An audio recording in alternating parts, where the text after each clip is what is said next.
Assalamualaikum warahmatullahi wabarakatuh. Perkenalkan, nama saya Akyas Auladiansyah. Saya dari Prodi Teknik Informatika Ars University dengan NIM 172311052. Dan saya mendapatkan tugas untuk membuat video dalam mata kuliah komputasi paralel dan terdistribusi. Nah, dalam video ini saya akan menjelaskan tentang arsitektur komputasi paralel berdasarkan klasifikasi Flynn, yaitu SISD, SIMD, MISD, dan MIMD. Nah, yang mana empat arsitektur ini membantu kita memahami bagaimana komputer memproses instruksi dan data, baik secara serial maupun paralel.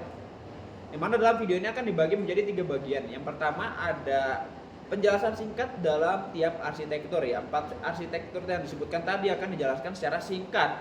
Dan yang kedua ada perbandingan antara tiap arsitektur, yang mana kita bisa membandingkannya dengan arsitektur yang lain. Dan yang ketiga adalah kesimpulan dan penutup dalam video ini. Oke, poin pertama, penjelasan singkat tiap arsitektur. Yang pertama kita ada SISD yang tadi disebutkan, atau biasa SSD itu adalah atau singkatan dari Single Instruction Single Data. Ini adalah arsitektur paling sederhana di mana satu prosesor menjalankan satu instruksi pada satu data. Contohnya adalah komputer single core seperti CPU lama. Atau mungkin kalau teman-teman tahu komputer dengan prosesor Intel Pentium 4 dan sejenisnya, itu masih menggunakan SSD karena dia ketika diberikan satu perintah, satu instruksi, maka proses tersebut akan menjalankan satu instruksi tersebut pada satu data. Dan ini adalah serial ya, karena hanya bisa mendapatkan memproses satu instruksi pada satu data. Dan yang kedua ada SIMD atau Single Instruction Multiple Data. Di sini satu instruksi yang diberikan akan dijalankan pada banyak data secara paralel. Contohnya GPU atau prosesor grafis yang memproses banyak pixel sekaligus, atau mungkin ya biasanya editor atau mungkin apa yang render, yang ada sifatnya ngerender, atau yang menggunakan satu instruksi itu untuk banyak data sekaligus. Nah, ini menggunakan SIMD, yaitu Single Instruction Multiple Data. Yang ketiga ada MISD atau Multiple Instruction Single Data. Ini berarti banyak instruksi tapi hanya dijalankan pada satu data yang sama.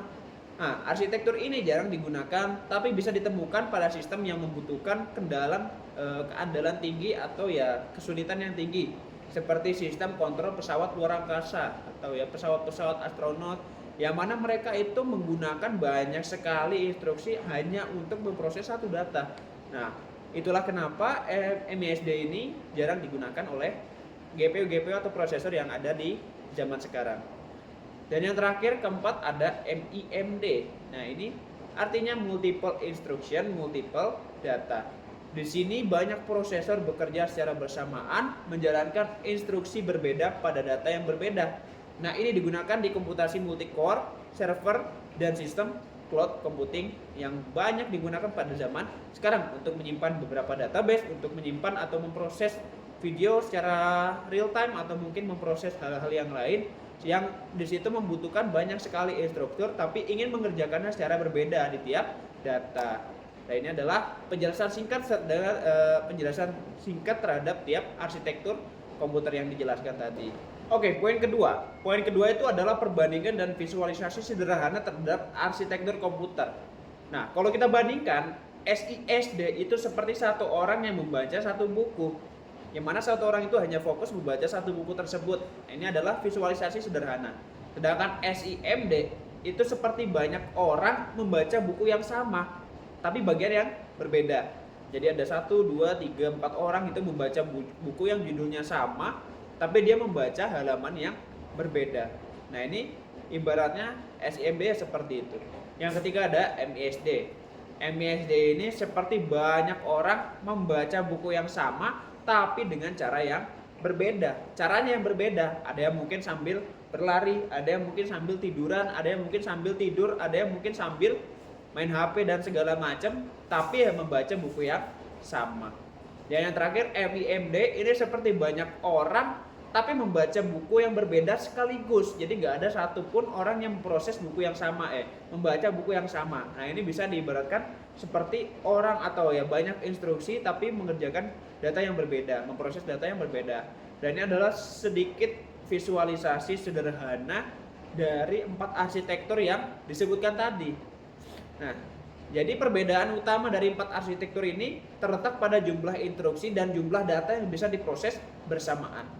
Oke, kita masuk poin terakhir, yaitu penutupan dan kesimpulan. Kesimpulannya, 4 arsitektur yang disebutkan tadi itu masing-masing mempunyai cara memproses dan banyak data yang diperoleh. Oke.